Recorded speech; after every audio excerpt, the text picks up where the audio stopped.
We film our next episode live tonight. So, yeah, and Johnny Vegas is on the show. So I say we film our next episode. It's going to That'll be wild then. I've known Johnny for 15 years and we used to do comedy shows together, and literally, you know, every comedian says, how long am I on stage for? And you're 20 minutes, and they go, right, can you flash a light at me when I get to 18 so I know to finish up?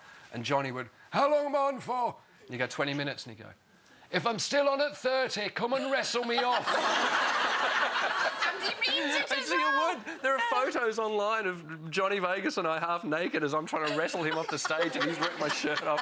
And he'd walk off and go, yeah, that was it. And the show's live, like you film it live every night, and it's very topical about what's been going on during the day. Is that quite hard? Sometimes you have to change stories, and you know, can that be quite difficult? Well, last week in particular, I mean, we turned up, we had a show prepared, you know, on the Thursday night, and was going to be about all these topics, and then we turned up on the Friday, and suddenly everything happened in Tunisia. Yeah. And then we thought, well, we can't ignore it. I mean, you look ridiculous not talking about what's happened, but by the same token, you can't make jokes about it. No. So we had to kind of cover it. And what was also weird is then you've got a live audience in the room. There's about 300 people. Not everyone's seen the news. So of those 300 people, maybe, say, 100 didn't know what was going on. So you're breaking the news to them for the first time. You're trying to find a vaguely lighter side of it, and there is no real. I was going to say, how do you deal with that? Because you're saying that, but people tune in because they probably think it's a comedy show. So how does that work? Yeah, what we find is something like Charlie Hebdo, where the attacks took place a few days before we went to air. People tuned in to watch us because they'd started to try and make sense of it. Right. And then they go, OK, we know this thing happened, I want to know what these guys think of it. But on a Friday night where it's just happened, you watch the news. Do you think it was almost too raw? Do you think perhaps leaving a week's hiatus, obviously today is just as pertinent because, you know, there's been a minute's silence and the last of the bodies are flying back. Do you think it may have been better to leave a gap? I don't think so. I think you've got to talk about it. It happened and people at home are trying to process it. And like I said, we didn't make jokes about it. I mean, the only light side of it was that someone had tweeted before the show from our audience saying, is it OK to say I'd rather be in Tunisia right now than sitting here with my ex? Now, you mentioned the is it OK thing. That's a key strand to the show, which I think is one of the things that works best, because there are things that cross your mind where you think, is it OK to think this? What's the worst is it OK that you've had to cover? Well, it started from the Paralympics because people would tweet in saying, is it OK to... I remember someone saying, is it OK to fancy some of the Paralympians because I think they're quite fit? No. And of course, What's wrong with that? Yeah, of course it's fine to fancy them. They're Paralympians. It's absolutely fine. So then it became a thing. And now the only ones that catch us off guard are ones that are way too personal, and we're not, you know, is it OK to fancy my sister? And you go, I'm not going to answer that on live TV. Talk to us about the news. We asked the audience some is it OK questions. Emily, where's Emily? Yes. Emily's is it OK? Is it OK to ask you, Adam, can you wear flip-flops with your prosthetic leg? No, it's been one of the most biggest regrets of my life.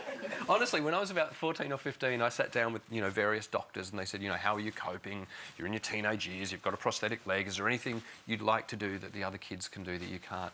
And I genuinely said, I want to wear thongs, because that's what we call them in Australia. I'm glad you cleared that up.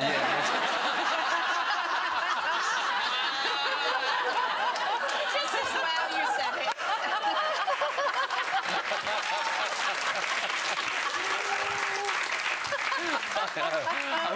I was like the Australian Billy Elliot. I just want to wear thongs.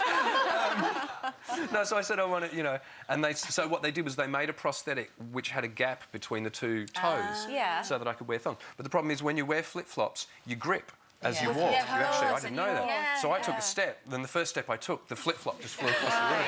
But then, and this is why I'll always love my mum for this, she then glued a piece of Velcro under my prosthetic and on top of the flip-flop to try and keep it on. Good thinking, Mum. It didn't work.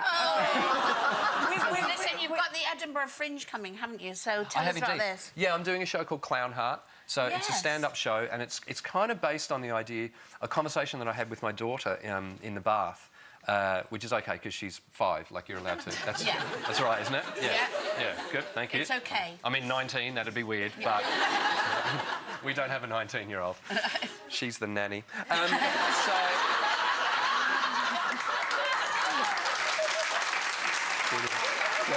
a joke. It's a joke, honey.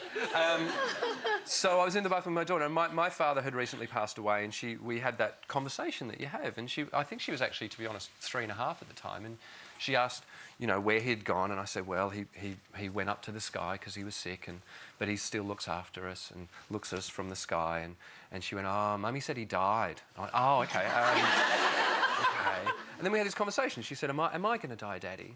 Oh, you know, that, yeah. And are you going to die? And yeah. And then she said the loveliest thing that summed up how I think everyone ever has dealt with death. She went, I don't want to die, Daddy. I like my new soap. So I'll tell you what, how about I'll stay as long as I can, you stay as long as you can, we have as much fun as we possibly can, and let's just both be clown hearts. That sounds And to the point where not long after that I did a charity show for Comic Relief, and I ended up with a little clown nose tattooed on above my heart. That is gorgeous. Yeah, well, that's it. I could have called the show Third Nipple, because it's about the same stuff. Adam, we don't care how many nipples you have, but we're going to have to say goodbye. It's Adam Hills, everyone. Thought we'd give you a little bit of a surprise, so please welcome Lawrence and Pat, your mum and dad. Are you joking?